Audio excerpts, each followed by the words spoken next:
kelas B sore semester 6 program studi Pendidikan Bahasa dan Sastra Indonesia.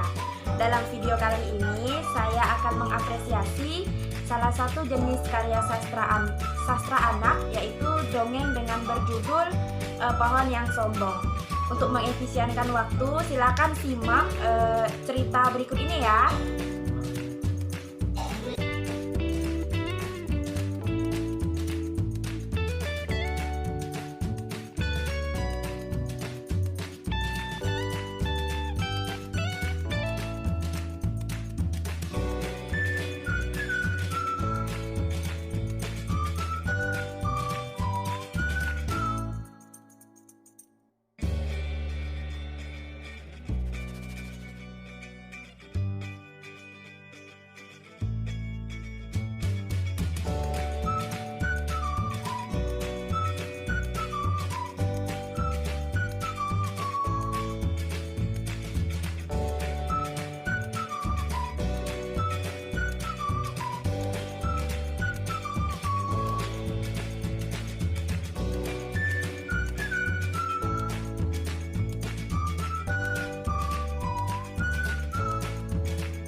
Berdasarkan cuplikan yang telah teman-teman tadi saksikan sebelumnya, selanjutnya saya akan memberikan tanggapan mengenai dongeng tersebut.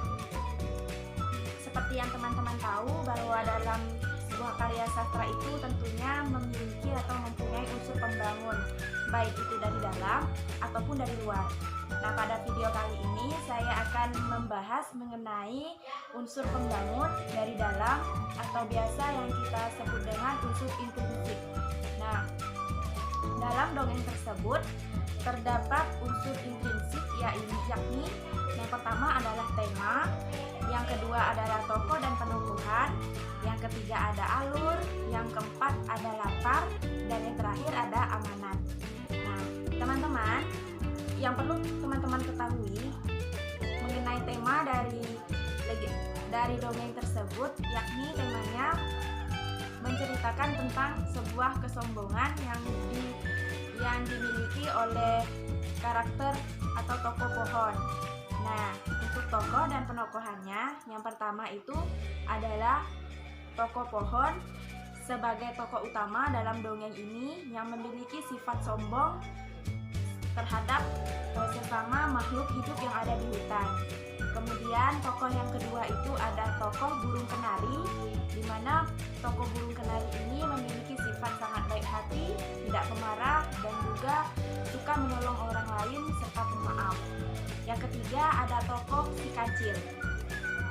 Nah, teman-teman, seperti yang teman-teman ketahui bahwa tokoh si kancil ini merupakan tokoh yang sangat cerdik, cerdas, dan juga pintar, kemudian baik hati, serta pemaaf, juga suka menolong orang lain. Nah, tokoh yang terakhir adalah tokoh ulat atau rombongan ulat. Nah, tokoh rombongan ulat ini memiliki sifat yang baik hati, kemudian nakal, namun dalam arti nakalnya di sini untuk suatu kebaikan. Nah, seperti yang saya contohkan, seperti contoh dalam dongeng tersebut, yakni ulat berbondong-bondong untuk memakan daun si pohon sombong tersebut agar pohon sombong tersebut menyadari kesombongannya. Kemudian mengenai latar. Nah, latar di sini terbagi atas 3, yakni latar waktu, latar suasana, dan juga latar tempat. Untuk latar waktunya ini siang dan malam. Untuk latar suasananya, yang pertama itu suasananya datar, tidak menegangkan, dan juga tidak terlalu tidak biasa-biasa saja maksudnya. Kemudian pada pertengahan cerita itu suasananya suasana tegang, kemudian pada akhirnya suasananya itu suasana haru. Kemudian untuk latar tempatnya itu di dalam hutan dan di pinggir sungai. Yang selanjutnya adalah mengenai alur. Nah, alur dalam dongeng tersebut yaitu menggunakan alur maju, yakni menceritakan kisah dari awal hingga akhir tanpa ada penghilangan, atau menceritakan kisah tersebut dari akhir ke tengah cerita ataupun sebaliknya. Jadi saya menyimpulkan bahwa alur dalam dongeng tersebut menggunakan alur maju. Yang terakhir mengenai amanat. Nah, teman-teman, dongeng tersebut, jadi teman-teman, dalam sebuah karya sastra tentunya selain untuk menghibur orang ataupun pembaca, ya, khususnya untuk penikmat sastra, karya sastra itu dibuat untuk menyampaikan sesuatu atau yang kita sebut biasanya dengan amanat. Nah, amanat dalam novel tersebut mengajarkan kita agar kita menjauhi sifat sombong terhadap sesama manusia atau sesama makhluk ciptaan Tuhan. Walaupun kelebihan apa yang kita miliki itu tidak patut harus kita sombongi. Karena mengapa?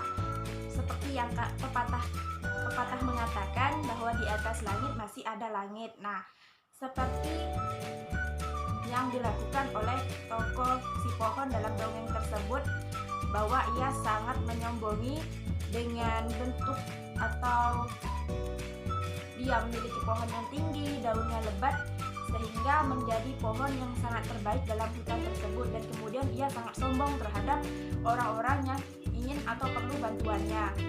Nah, baiklah teman-teman, semoga video ini bermanfaat untuk teman-teman semua. Saya akhiri, apabila ada kesalahan kata saya mohon maaf. Saya akhiri, wassalamualaikum warahmatullahi wabarakatuh.